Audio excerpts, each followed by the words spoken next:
possibilidade de contar novas histórias. O problema da adultidade é que ela não quer novas histórias. O que eu estou a chamar do estado de adultidade é a recusa por outras composições. É recusar as possibilidades de compor.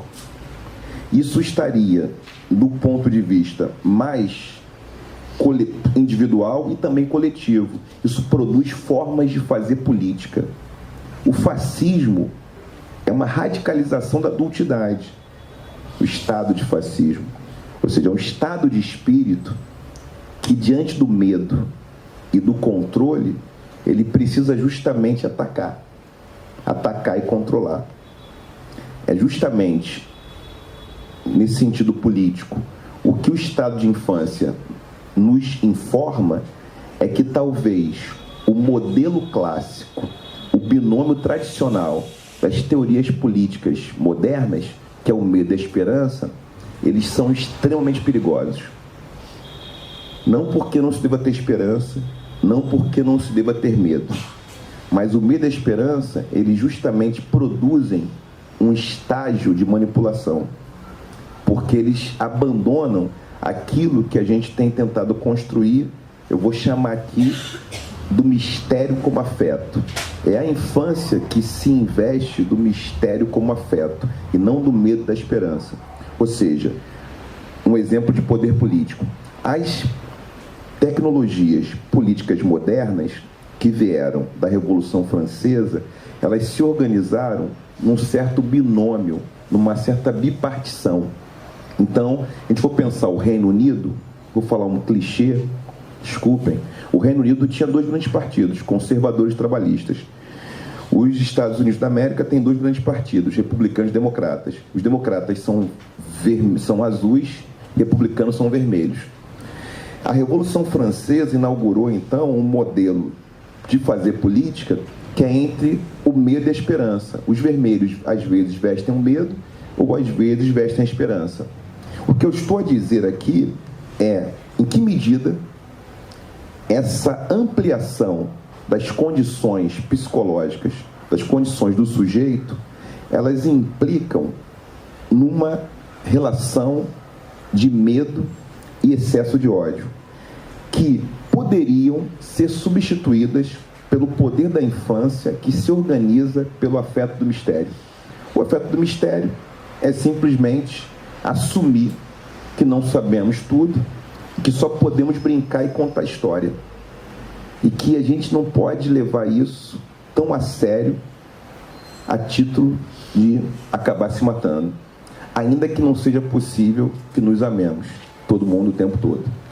Então o afeto do mistério é de uma outra relação com a vida, não a relação de atacar ou se defender, simplesmente. Ainda isso não quer dizer a ausência de conflito. Não sou teólogo, mas me interesso. E eu tenho dado atenção especial para algumas passagens bíblicas que elas são aquelas que alguns autores chamam de teologia da infância, da discussão. Eu diria que talvez isso é uma especulação filosófica, eu estou fazendo aqui especulações, aqui dividindo aqui minhas pesquisas, né? Talvez Exu se aproxime muito da Bíblia, dessas passagens, porque Exu, como dizem na santeria, é um menino travesso, uma criança que brinca, que gosta de comer, que come tudo, que quer experimentar o mundo pela boca, quer comer as coisas, quer tocar as coisas, quer brincar, quer dançar. E tem algumas passagens no Novo Testamento, isso está num artigo que eu escrevi, chamado Poder da Infância, específico no Poder da Infância, que eu falo de religião e política. Um artigo é acadêmico, mas não é acadêmicozão, é um artigo acessível. E nesse artigo, retomar aqui um pedaço, eu cito passagens bíblicas em que tem um axioma: só é possível herdar o reino dos céus se você viver como uma criança. Obviamente que eu quero escapar da interpretação de que a criança é o símbolo da inocência ou da pureza. Não estou preocupado com a pureza ou com a inocência, mas estou preocupado com outras possibilidades da infância. Ou seja, uma passagem que Jesus chama uma criança, fala com os discípulos e vai dizer que se vocês não mudarem de vida, não ficarem iguais às crianças, nunca entrarão no reino dos céus. Nunca experimentarão alguma coisa que é do extraordinário. Ou seja, o extraordinário, o reino dos céus, ele é alguma coisa acessível às crianças. Não seria acessível aos adultos. Eu coloco isso na ordem da brincadeira. Em termos filosóficos, vou pensar, isso tem muito a ver com brincar. Isso tem muito a ver com uma tese que aparece com Stuart Brown, que é um estudioso de brincadeira, que retoma um debate feito por Platão, que a gente conhece uma pessoa melhor brincando do que às vezes conversando. Jogar e brincar são fundamentais para conhecer alguém. Ou seja, é a brincadeira que nos coloca na ordem do extraordinário. Exu é um brincante. As crianças que Jesus aponta, elas são capazes de brincar, elas são capazes de produzir outras poéticas. O que é a poética?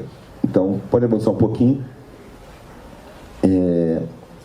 O Walter, que é uma pessoa que eu gosto, um argentino, filósofo, radicado no Brasil há muito tempo, ele tem um trabalho que é isso. Ele fala que a infância é o outro nome de um milagre. Isso não é uma coisa, é um texto de 2010.